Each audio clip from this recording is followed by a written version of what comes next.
నమస్తే. సీఏ అంటే Master Minds అంటే సీఏ. ఎస్, నేను చెప్పింది అక్షర సత్యం అండి. ఎందుకు చెప్తున్నానంటే సీఏ ఫైనల్ రిజల్ట్స్లో మాస్టర్ మైండ్స్ విద్యార్థి ఆల్ ఇండియా ఫస్ట్ ర్యాంక్ సాధించారు. సో నేను చెప్పిన దాంట్లో ఎలాంటి సందేహం లేదు కదా. రిషబ్ అనే విద్యార్థి all India first rank CA ఫైనల్స్లో గెలుపొందాడు. అది కూడా మాస్టర్ మైండ్స్ విద్యార్థి. రిషబ్ ఏ విధంగా కష్టపడ్డాడు, అసలు ఆల్ ఇండియా ఫస్ట్ ర్యాంక్ సాధించడంలో తన కృషి ఏంటి, సంస్థ యొక్క ప్రోత్సాహం ఏంటి, ఈ విషయాలన్నీ కూడా రిషబ్ నాతో పాటు ఫోన్లో సిద్ధంగా ఉన్నాడు. ఒకసారి అతనితో మాట్లాడే ప్రయత్నం చేద్దాం. రిషబ్, కంగ్రాచులేషన్స్ రిషబ్ మీకు ముందుగా. ఎందుకంటే అతి చిన్న వయసులో 21 సంవత్సరాల వయసులో వెరీ గ్రేట్ అచీవ్మెంట్ అని చెప్పుకోవాలి. సీఏ ఫైనల్స్లో ఆల్ ఇండియా ఫస్ట్ ర్యాంక్ సాధించడం చాలా హ్యాపీగా అనిపిస్తోంది. మీతో మాట్లాడటం నాకు కూడా చాలా సంతోషంగా ఉంది. రిషబ్, మీరు ఎలా ఎంజాయ్ చేస్తున్నారు ఈ సక్సెస్ని? ఇప్పుడే ట్రిప్కి వెళ్ళాము, మనాలి ట్రిప్ నుంచి ఇప్పుడే జస్ట్ నిన్నే రిటర్న్ అయ్యాము. సో పేరెంట్స్ అందరూ చాలా హ్యాపీగా ఉన్నారు. ఎస్, ఆల్రెడీ వెకేషన్స్ని ఎంజాయ్ చేసేస్తున్నారు, సక్సెస్ని ఎంజాయ్ చేస్తూ ఉన్నారు. సో మిమ్మల్ని పట్టుకోవడానికి నాకు కాస్త టైం పట్టేసింది. రిషబ్, ఎలా ఫీల్ అవుతున్నారు?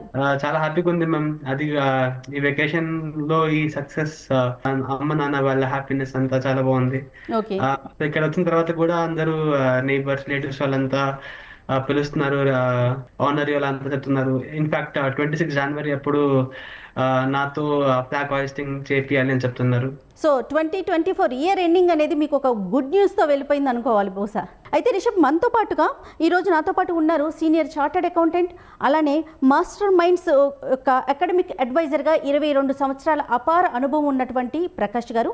ఈయన ఆధ్వర్యంలో ఎంతోమంది విద్యార్థుల్ని సీఏగా సీఎంఏలో ఉత్తీర్ణత సాధించడంలో ఈయన పాత్ర మనం మాటల్లో చెప్పలేం. సో ప్రకాష్ గారిని కూడా నేను లైన్లోకి తీసుకున్నానంటే టెలిఫోన్ లైన్లో సిద్ధంగా ఉన్నారు. నమస్తే ప్రకాష్ గారు. నమస్తే అండి. నమస్తే ప్రకాష్ గారు, చాలా సంతోషం అనిపిస్తూ ఉందండి. మీ విద్యార్థి మాస్టర్ మైండ్స్ విద్యార్థి, ఎందుకంటే నేను ఫస్టే చెప్పాను, సీఏ అంటే మాస్టర్ మైండ్స్ అంటే సీఏ. ఈ ట్యాగ్ లైన్ నేను ఎప్పుడు చెప్తూ ఉంటానండి. దాన్ని ప్రూవ్ చేస్తూ Rishabh all India first rank సాధించారు. సో ఈ సక్సెస్ని మీరు ఎలా ఎంజాయ్ చేస్తున్నారు సంస్థ తరపు నుంచి? తప్పకుండా అండి. జనరల్గా ఏ అచీవ్మెంట్ కోసమైనా ఎన్నో సంవత్సరాల కృషి ఉంటుందండి. సో మాది ఇప్పుడు ఈ ఇన్స్టిట్యూషన్ పెట్టి 22 ఇయర్స్. సో చాలా సంవత్సరాలు నేర్చుకొని ఎన్నో రకాల మిస్టేక్స్ నుంచి మేము నేర్చుకొని ఈ స్థాయికి వచ్చాం. సో ప్రతి సక్సెస్ వెనకాల చాలా కృషి ఉంటుంది. అండ్ అన్నిటికంటే మించి స్టూడెంట్ కృషి అండ్ వాళ్ళ పేరెంట్స్ యొక్క ఎంకరేజ్మెంట్ అండి. సో పేరెంట్స్ సరైనటువంటి ప్రోత్సాహం ఇవ్వకపోతే మేము ఎంత కష్టపడ్డా కూడా రిజల్ట్ ఏం రాదండి. సో ఖచ్చితంగా మేజర్ క్రెడిట్ స్టూడెంట్ కి మరియు పేరెంట్స్ కి లభిస్తుంది. అండ్ అతని సక్సెస్ అయితే మేము చాలా బాగా ఎంజాయ్ చేస్తున్నాం. మేము ఎన్నో సంవత్సరాలు పడినటువంటి కష్టానికి ఇవాళ ఒక మంచి రికగ్నిషన్ వచ్చింది అని అనిపించిందండి. రిషబ్, ఇది చెప్పండి, ఇంతకు ముందు నేను ప్రకాష్ గారితో మాట్లాడినప్పుడు మీ గురించి అడిగాను. జస్ట్ రిషబ్ ఏంటండి, ఎలా చదువుతారు, అసలు తన గురించి ఏంటి చెప్పండి అంటే ఒక్కటే లైన్ చెప్పారు. నాకు భలే సంతోషం అనిపించింది. ఏంటంటే చాలా మంచి స్టూడెంట్, చదువుతో పాటు ఒక మాట చెప్తారండి, నడత చాలా ఇంపార్టెంట్. సో అది మీరు 100% అచీవ్ అయినట్లుగా ప్రకాష్ గారు చెప్తా ఉన్నారు. ఒక్కసారి ఇన్స్టిట్యూషన్ గురించి చెప్పండి, అక్కడ ఉన్న ఫ్యాకల్టీస్ గురించి చెప్పండి రిషబ్. సో నేను 10th తర్వాతే మాస్టర్ మైండ్స్ జాయిన్ అయ్యాను. 11th CA foundation, CA inter అంతా మాస్టర్ మైండ్స్ లోనే చేశాను. ఓకే. సో స్కెడ్యూల్ చాలా బాగుంటుంది, టైం టేబుల్స్ అంతా చాలా బాగుంటుంది. చాలా హెక్టిక్ స్కెడ్యూల్ కానీ చాలా well manage schedule. Revision exams by weekly test conduct చేస్తారు. ప్రతి వెన్స్డే సండే టెస్ట్ ఉంటాయి. అండ్ సిలబస్ కూడా ఆన్ టైం కంప్లీట్ చేస్తారు. ఆల్మోస్ట్ సిఏ ఇంటర్కి 3 months దొరికింది study revision time. 3 months revision బాగా అయింది. ఇంకా సిఏ ఇంటర్లో కూడా ఆల్ ఇండియా 8th ర్యాంక్ వచ్చింది. మీరు ఫస్ట్ నుంచి అనుకున్నారా అంటే సీఏకి వెళ్ళాలనే ఆలోచన అసలు మీకు ఎలా వచ్చింది? ఎందుకంటే ఇంటర్ అయిపోయిన వెంటనే లేకుంటే 10th అయిపోయిన వెంటనే ఇంజనీరింగో డాక్టరో ఇలా వెళ్తారు. ఇటు సైడ్ రావటం చాలా తక్కువ మందిని చూస్తూ ఉంటాం. దానికి తోడు సీఏ అనగానే ఫస్ట్ వినిపించేది చాలా టఫ్, దీన్ని హ్యాండిల్ చేయటం చాలా కష్టం, అచీవ్ అవటం ఇంకా కష్టం అనేసి. దానికి మీరేం చెప్తారు స్టూడెంట్స్కి రిషబ్? సో మాది జైన్ ఫ్యామిలీ మ్యామ్. బిజినెస్ కి కొంచెం ఇంక్లైన్ అయ్యి ఉంటాం. అది మా ఫ్యామిలీలో చాలా సీరియస్ ఉన్నారు. అది మా అంకల్ వచ్చేసి మోతీలాల్ ఓస్వాల్ అని వాళ్ళ పేరు. వాళ్ళు ఇండియాలో అతి పెద్ద స్టాక్ బ్రోకింగ్ కంపెనీని ఓన్ చేస్తున్నారు. సో వాళ్ళే ఇన్స్పిరేషన్ గా తీసుకున్నాను. చిన్నప్పటి నుంచే వాళ్ళు ఇన్స్పైరింగ్ గా ఉన్నారు. సో అప్పుడే క్లాస్ 5 లోనే డిసైడ్ చేశాను నేను సీఏ చేయాలి, వాళ్ళలాగే గొప్పవాడిని అవ్వాలి అని. రైట్.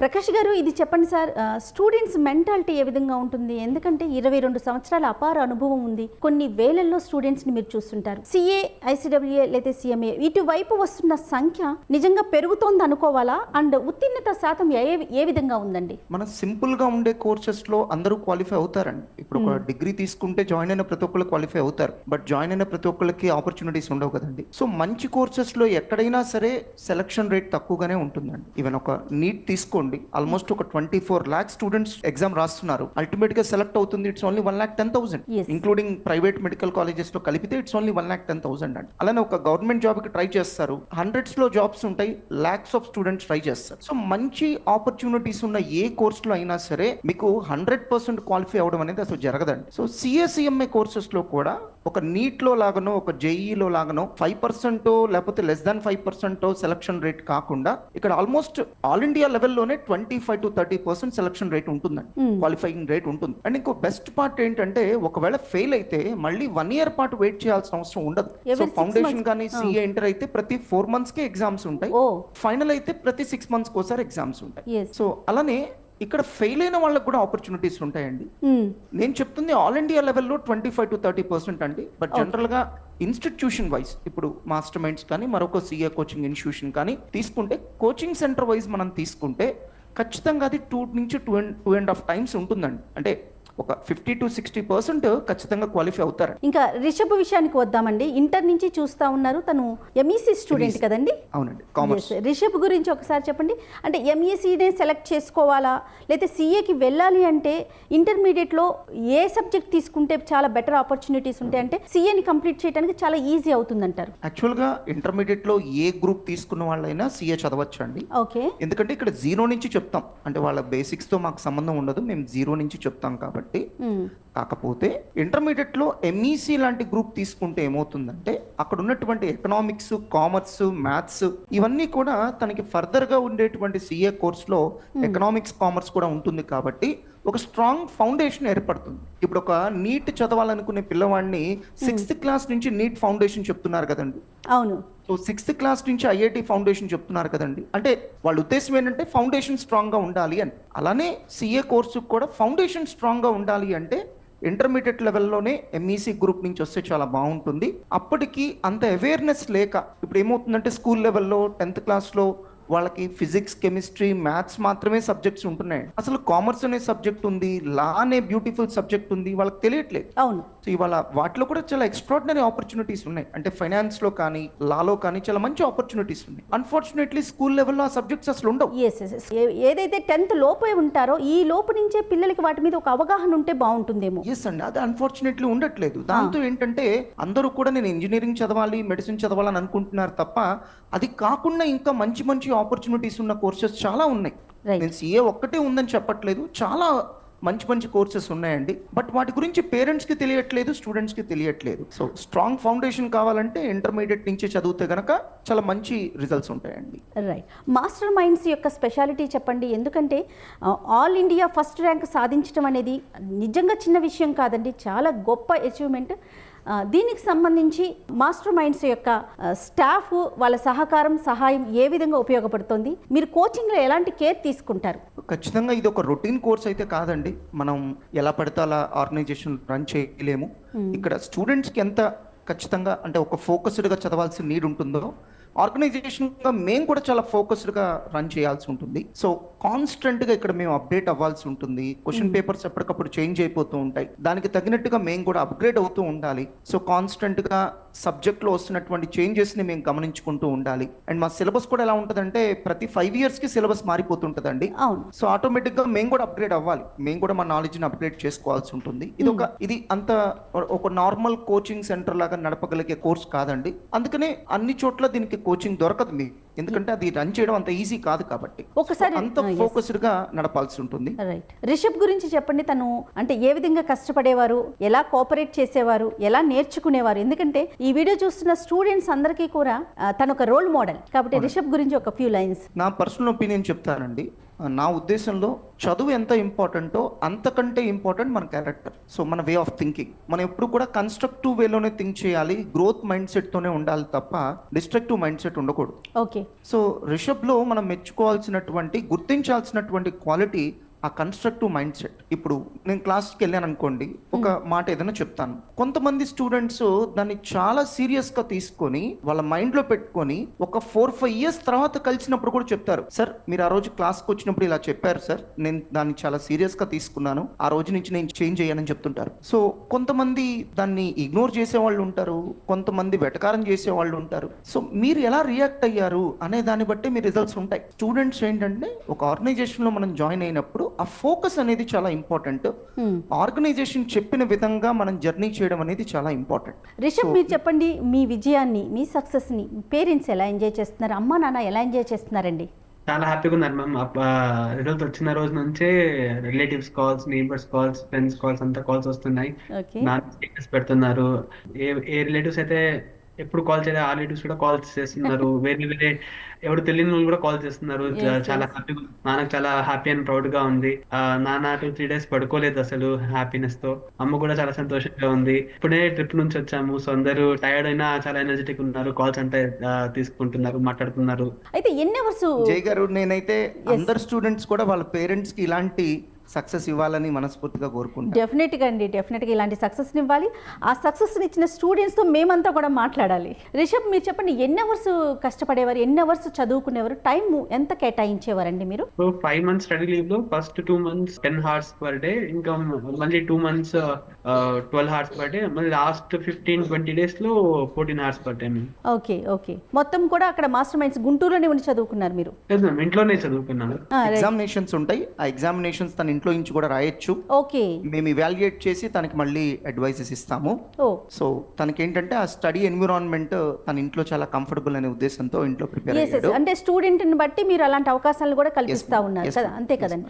మాస్టర్ మైండ్స్ యొక్క ఉత్తీర్ణత శాతం ఈ సంవత్సరం అంటే ఫైనల్ గా తను వచ్చేసారు రిషబ్. ఇంకా ర్యాంకుల గురించి ఒకసారి మాట్లాడుకుంటే ఒక 50 వరకే కౌంట్ చేస్తారు కదండి. వీటిలో మాస్టర్ మైండ్ టాప్ 50 ర్యాంక్స్ ఇస్తారు. అవునండి. ఇందులో మాస్టర్ మైండ్స్ విద్యార్థులు ఎంతమంది ఉన్నారు ప్రకాష్ గారు? 4 స్టూడెంట్స్ కి రావడం జరిగింది మేడం. ఓకే. 4 స్టూడెంట్స్ కి ఆల్రెడీ ర్యాంక్ రావడం జరిగింది. యాక్చువల్ గా సిఏ కోర్స్ లో ర్యాంక్ అవసరం లేదు మేడం, పాస్ అయితే చాలు. జస్ట్ స్టూడెంట్ యొక్క మెరిట్ ని రికగ్నైజ్ చేయడానికి ర్యాంక్ ఇస్తారు. రిషబ్, మీ నెక్స్ట్ స్టెప్ ఏంటండి? సిఏ ఫైనల్స్ కంప్లీట్ అయిపోయింది, ఆల్ ఇండియా ఫస్ట్ ర్యాంక్ కూడా సాధించేశారు. నెక్స్ట్ ఏంటి మీ ఆలోచన, ఏ విధంగా వెళ్తోంది? జాబ్ చేయాలి, ఓకే. ఏదైతే మంచి ఛాలెంజింగ్ జాబ్, ఏదైతే సాలరీ కూడా మంచిగా ఇస్తుంది. సో ఏదైతే జాబ్ అయినా పర్లేదు, consulting industry, private equity, investment banking, ఏదైనా పర్లేదు. ఓకే.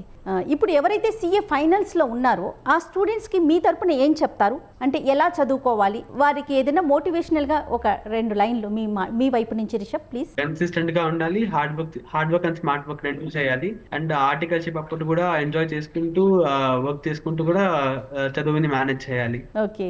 ప్రకాష్ గారు, మీరేం చెప్తారు సిఏ స్టూడెంట్స్కి? ఎవరైతే అంటే ఒక్క లైన్ నేను ఎప్పుడు వింటూ ఉంటానండి, సిఏ అనగానే చాలా కష్టం, ఆ జోనర్ని టచ్ చేయడం చాలా కష్టం, కొంతమంది మాత్రమే అటువైపు ఆలోచిస్తారు అనే నానుడి నుంచి మాస్టర్ మైండ్స్ నిజంగా బయట వేస్తోందని అనుకోవాలి. ఎందుకంటే సిఏ కూడా కొంచెం కష్టపడితే చాలు, డెడికేటెడ్గా వర్క్ చేస్తే చాలు, ఉత్తీర్ణత శాతం చాలా ఈజీగా చేరుకోవచ్చని. సో సంస్థ తరపు నుంచి, మాస్టర్ మైండ్స్ నుంచి మీరేం చెప్తారండి స్టూడెంట్స్? సో ప్రతి స్టూడెంట్కి 2 ఆప్షన్స్ అండి. ఒకటి, ఇప్పుడు కష్టపడి తర్వాత లైఫ్లో సుఖపడ్డం. రెండో ఆప్షన్, ఇప్పుడు సుఖపడ్డం అప్పుడు లైఫ్లో చాలా కష్టపడాల్సి ఉంటుంది, అంటే కెరీర్లో సెటిల్ అవ్వడానికి చాలా కష్టపడాల్సి ఉంటుంది. సో కెరీర్ అనేది ఏ పేరెంట్స్ కానీ ఎవరు కూడా హెల్ప్ చేయగలిగేది కాదండి, అది ఎవరికి వాళ్ళు బిల్డ్ చేసుకునేది, కష్టపడి సాధించుకునేది కెరీర్. ఆ కెరీర్లో మంచిగా రాణించాలంటే కావాల్సింది ఫోకస్. నువ్వేమనుకున్నావో దాని మీద కాన్సన్ట్రేట్ చెయ్యి. అది ఏదైనా పర్లేదు. నువ్వు కార్పెంటర్ అవ్వాలనుకుంటున్నావు, దాని మీద ఫోకస్ చేయి. నువ్వు కెమెరామెన్ అవ్వాలనుకుంటున్నావు, దాని మీద ఫోకస్ చేయి. దాంట్లో ఇన్డెప్త్ నాలెడ్జ్ సంపాదించుకో, దాంట్లో మాస్టరీ అవ్వు, దాంట్లో ఎక్స్పర్ట్ అవ్వు. ఆటోమేటిక్గా ఆపర్చునిటీస్ నిన్ను వెతుక్కుంటూ వస్తాయి. ఏ కెరీర్ అయినా సెలెక్ట్ చేసుకోండి, సిఏ అయినా పర్లా, ఇంజనీరింగ్ అయినా పర్లా, ఏదైనా పర్లేదు. మీరు సెలెక్ట్ చేసుకున్న దాంట్లో నువ్వు ఎక్స్పర్ట్ అవ్వండి. ఆటోమేటిక్గా ఆపర్చునిటీస్ గురించి మీరు ఆలోచించాల్సిన అవసరం ఉండదు. మొత్తం ప్రపంచమంతా కూడా ఒక్కసారి వాళ్ళ వైపు టర్న్ అవుతుందండి. అంతే కదా ప్రకాష్ గారు? అంతే కదండి. ఇవాళ Yes, ఇవాళ ఏ రిషబ్ ఫీల్డ్ కోసం- అయినా ఎక్స్పర్ట్ కి హ్యూజ్ ఆపర్చునిటీస్ ఉంటాయి. అవునండి. For example Rishabh normal student అయినా కూడా ఫస్ట్ ర్యాంక్ కొట్టగానే ఎంత మంది అలర్ట్ అయిపోయి ఎంత తన attention ఇంటర్వ్యూ దానికి కోసం వచ్చింది. ఈవెన్ ప్రతి ఒక్కరం కూడా ట్రై చేసి తనతో మాట్లాడాలి, తను చూపించాలి, మిగతా స్టూడెంట్స్ కి తను ఒక మోటివేటర్ గా ఉండాలి అనే ఒక ముఖ్య ఉద్దేశంతో మాట్లాడటం జరుగుతుంది. Rishabh, anyhow thank you so much అండి. మీరు ఈ సక్సెస్ని ఇలానే ఎంజాయ్ చేయండి అండ్ మీ ఫ్యూచర్ అంతా చాలా బ్రైట్ ఫ్యూచర్ ఉండాలని చెప్పి మనస్ఫూర్తిగా కోరుకుంటాను. మీరేమైనా చెప్పదలుచుకున్నారా స్టూడెంట్స్కి? అదే మెయిన్ టిప్ అయితే అదే, ఆర్టికల్షిప్ తో పాటు కూడా చదవాలి. ఇంకా స్టడీ లీవ్ కంటే ముందు క్లాసెస్ ఫినిష్ చేసేయాలి. స్టడీ లీవ్ లో ప్యూర్ రివిజన్ చేయాలి, అట్లీస్ట్ 2 times రివిజన్ చేయాలి per subject. Thank you so much Rishabh garu. అలాగే ప్రకాష్ గారు థ్యాంక్స్ ఎలాట్ అండి. Thank you so much. నమస్తే. Thank you Jay garu. All the best Rishabh. Thank you so much. Thank you. నమస్తే అండి. Thank you.